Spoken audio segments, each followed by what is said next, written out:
This is a healthy behavior change project where I increase my daily fiber intake.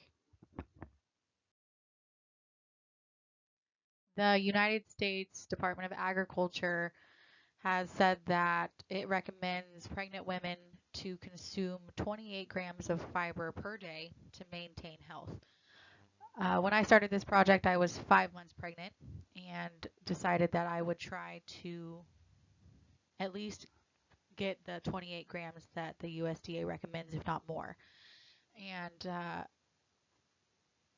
the reason why doing this project was because I wanted to maintain a healthy pregnancy.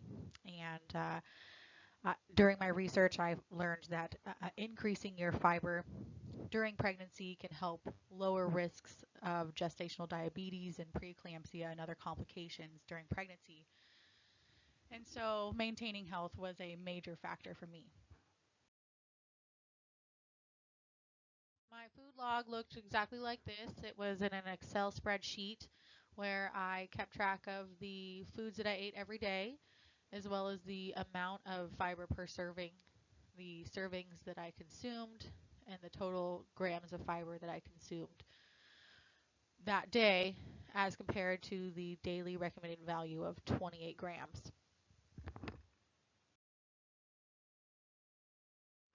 As I started tracking the foods I ate, I would keep a running log of the food with the average portion size as well as the grams of fiber in the portion.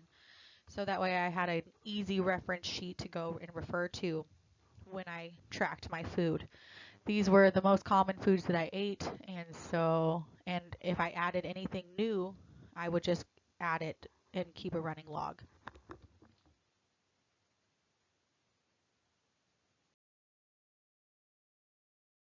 Here were my total findings for the first week um, that I tracked my fiber intake, and you can see that every day it was easy enough for me to have consumed the recommended amount or well over.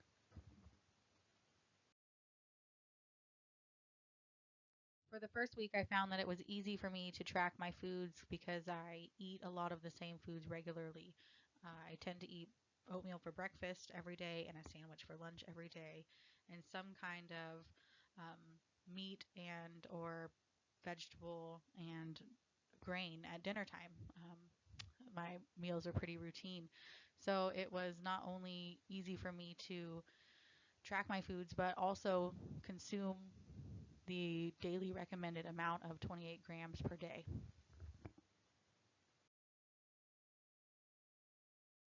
Week two, more of the same results. I was able to track all the foods that I consumed and was consistently eating above the daily recommended uh, amount of dietary fiber.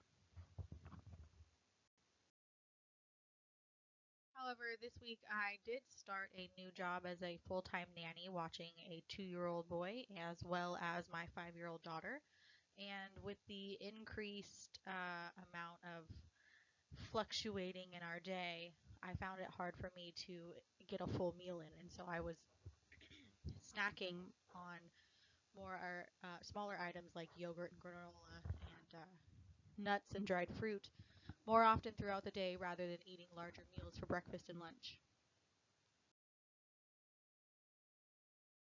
For week three of the project, again, I found it very easy to consume more than the 28 grams of daily recommended fiber.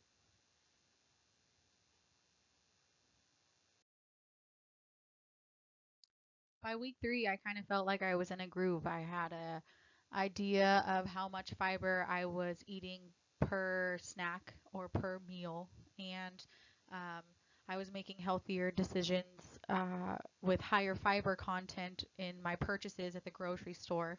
And so overall, I was doing a lot better without having to consciously think about tracking my food.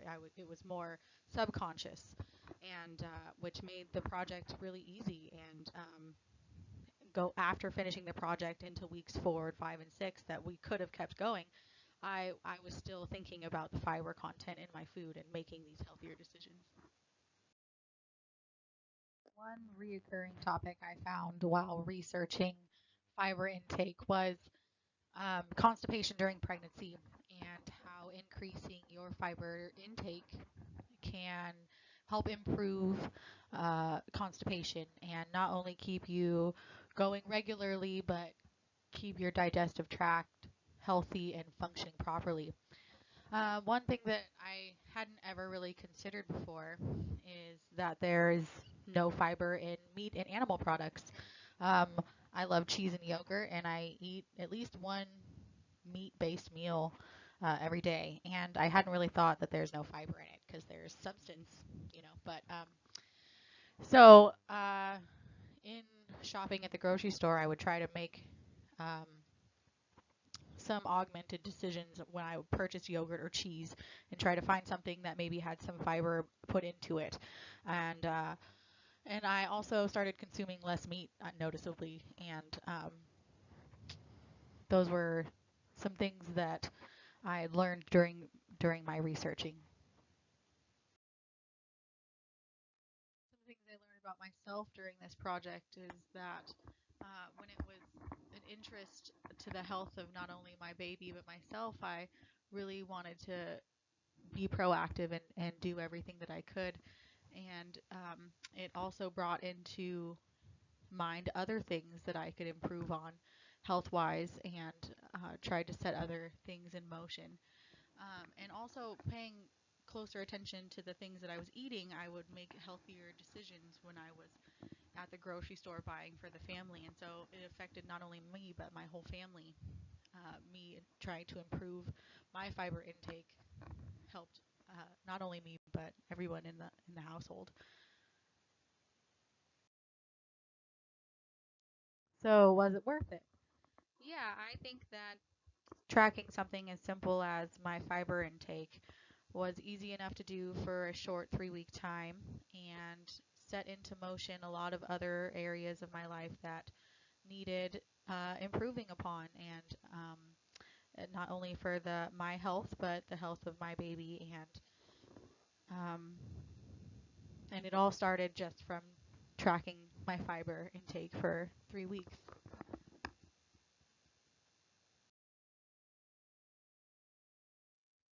This is the website for the USDA and their dietary reference intakes. And I also got my information regarding health tips on fiber intake and pregnancy from the University of California in San Francisco.